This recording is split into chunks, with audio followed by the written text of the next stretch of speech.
Avoir fait le compte dans l'investiaire, je crois que c'est important qu'à un moment tu aies des joueurs un peu clés. Tiens, on a besoin, bon, on sait qu'Ali, il est toujours là, c'est le troublion. Tiens, on a Franck Tournière, tiens, on a Cédric Soulet, tu vois. Tu sais, quand on jouait tous les trois, tu te demandais mais qui avait vraiment un cerveau, quoi, parce que c'était du grand n'importe quoi. Mais dans l'idée, c'est chacun, voilà, porter quelque chose de différent dans le vestiaire. Moi, j'ai toujours fait le con parce que j'avais besoin de ça, finalement. J'avais besoin de ça, j'avais besoin de... Quelque part, ça m'a enlevé une certaine pression. L'histoire bien sûr de mettre des bananes dans les chaussures d'Olivier Merle avant un match de ton destination, ça reste l'une des plus belles histoires. Alors, sachant qu'il a failli me tuer juste avant le match. Mais grâce à moi, grâce à ces bananes dans ses chaussures, il faut se rappeler qu'il marque un essai de 50 mètres. Donc quelque part, Olivier me doit aussi peut-être un essai par rapport à ça. Mais ça a été un de mes traits de caractère. Et peut-être quelque part, personne ne l'a jamais su, mais quelque part ça a été une protection, ou peut-être je me suis réfugié dans ce truc-là pour peut-être cacher quelque chose. On ne le saura jamais.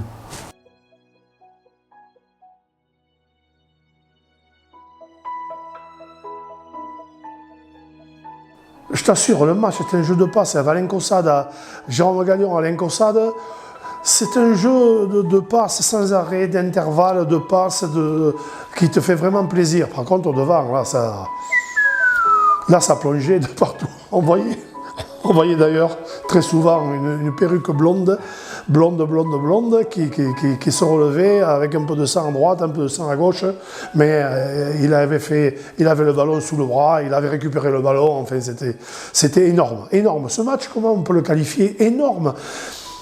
Moi, je n'ai qu'une image qui va te plaire, c'est à la fin du match, ça n'en finissait pas, quoi. Je regardais l'horloge, et puis bon, ça n'en finissait pas. Et puis à un moment donné, je regarde l'arbitre qui prend son sifflet et il siffle. Il siffle la fin du match et donc on a gagné. Et là, je saute dans les bras de l'arbitre et je l'embrasse. Ça a été la première fois et la dernière. Hein. Mais il était heureux. Mais vraiment, tu vois. J'ai les larmes parce que c'est vraiment... ça a été un moment très, très, très, très fort.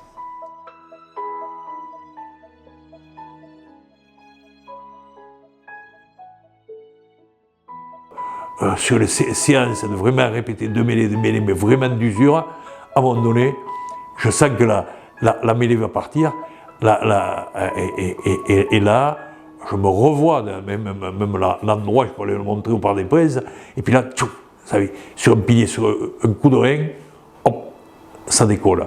Ça, je peux vous dire, pour le monde de pilier, quand... Et c'est Phil Or, qui était pilier de l'A1, c'est vraiment avec des... Et ça m'a vraiment... et j'avais été très bien averti par Patou, et tout ça, c'était fabuleux, parce que là vraiment, vous dites, vous avez touché le haut, là. Hein.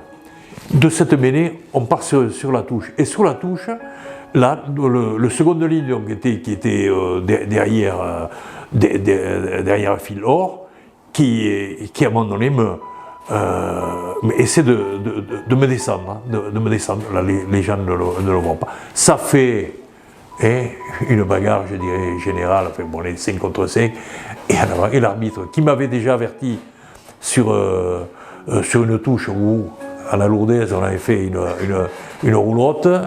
Bon, il m'avait déjà averti, mais Jean-Pierre-Yves m'avait dit, bon, il te met un avertissement, mais les avertissements, c'était pas des cartons, et c'était, bon, peut-être verbal. Non, il n'était pas verbal.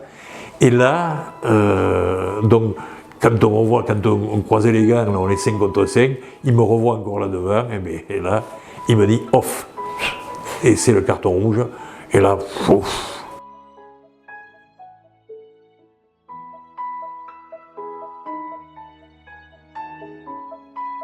Ça, c'est des bonhommes, ça. André Herrero, moi, j'avais 20 ans, 21 ans, 20 ans et demi.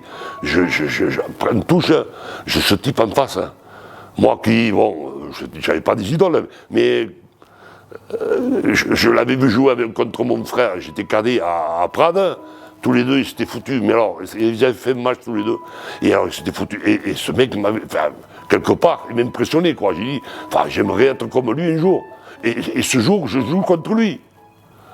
Ah bon, fin de carrière, moi, début, Moi, je le con qui arrive, hein. La première touche, à l'époque, je sautais. Après, non, bon, parce que un jour, je suis sauté tellement haut que j'ai eu dans la neige, j'ai eu le vertige, j'ai eu peur. Et je lui prends le ballon. Deuxième touche, je lui prends le ballon. Il me tape ça au gars. Oh, tu sais qui je suis. Qu'est-ce que tu me fais là, oh? Là, tu ne me prends pas les ballons, oh. Ouais, ça ne va pas aller, oh. Et là, bon, j'ai dit, écoute, siffle-le. Hein. À 20 ans, hein. Ouais, je t'ai pris une boîte, hein. Bon, l'oreille, là, pouf. Pendant 8 jours. Mais bon, j'ai tenu tête. Hein. Fin du match, on s'habille, et on va boire le coup à la réception. Et je te vois ce mec qui me vient droit sur moi. Hop, hop, hop. Je dis, ça y est, on y est. Hein. Et il me prend, il me dit, viens, me garer. On va le coup tous les deux. Et ce type me dit bon, quelque chose que j'ai jamais oublié. Il dit, toi, tu seras un bonhomme, toi. Toi, continue comme tu fais, et un jour, tu porteras le maillot de l'équipe de France. J'en suis convaincu, il me dit. Je dis, ah, moi, merci, monsieur Herrero. Voilà. Là, je m'appelle André, merci André, me dit moi. Merci André, voilà.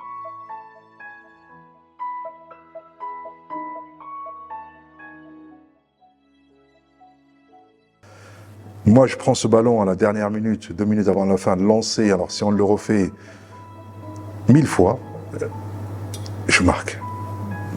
Vous me demandez pourquoi, machin. Lancer comme je suis lancé, il pleut, le terrain glissant, etc. Je tombe à 1 mètre de la ligne.